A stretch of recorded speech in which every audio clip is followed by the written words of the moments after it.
Layunin ng online saliksik. Ang aming napiling proyekto na online saliksik ay naglalayong mangalap ng datos at impormasyon mula sa iba't ibang mga tao tungkol sa kanilang paggamit ng mga online apps.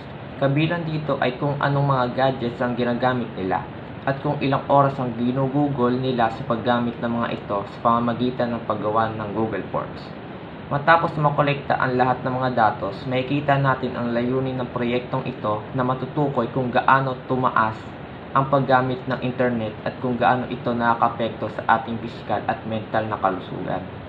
Bukod dito, ang layunin ng proyektong ito ay upang matuto at mahasa ang aming mga kasanayan sa pag-edit sa pamamagitan ng paglikha ng isang infographic gamit ang iba't ibang mga editing apps at maipaliwanag ang ginawang infographics gamit ang iba't ibang mga screen recording apps.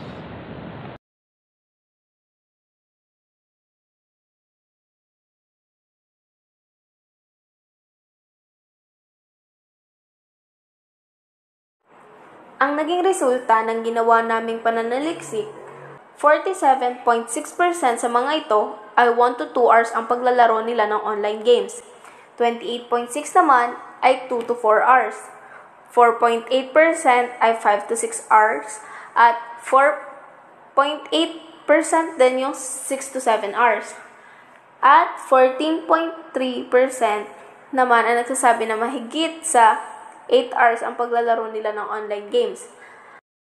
At para naman sa pananaliksik kung anong mga klaseng online games ang nilalaro ng mga respondent, 61.9% ay Mobile Legends, 52.4% ay Call of Duty, Valorant ay mayroong 9.5%, at ang Roblox, Cooking Fever, League of Legends, Five Samurai, at Genshin Impact ay may tig 4.8%.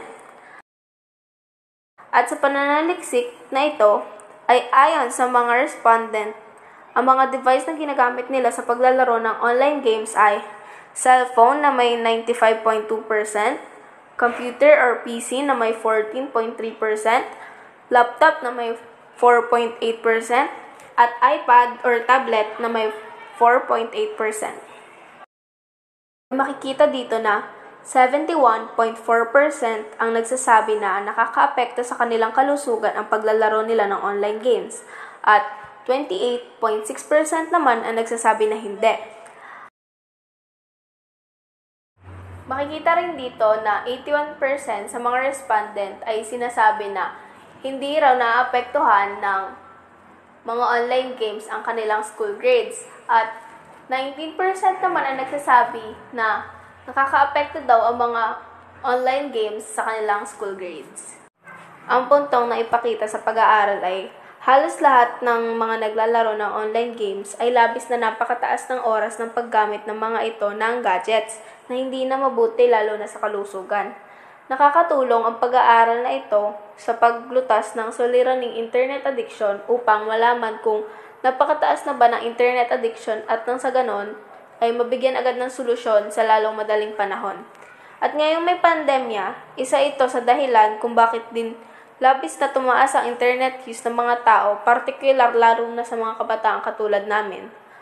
Ang rekomendasyon sa resulta ng pag-aaral na ito ay bigyan ng pansin lalo na ng pamahalaan ang mga gantong uri ng sitwasyon dahil nakikita namin sa aming pag-aaral na isinagawa na napakataas na ng internet addiction lalo na sa mga paglalaro ng online games at maaari pa itong mas tumaas lalo na at may pandemya tayong nararanasan.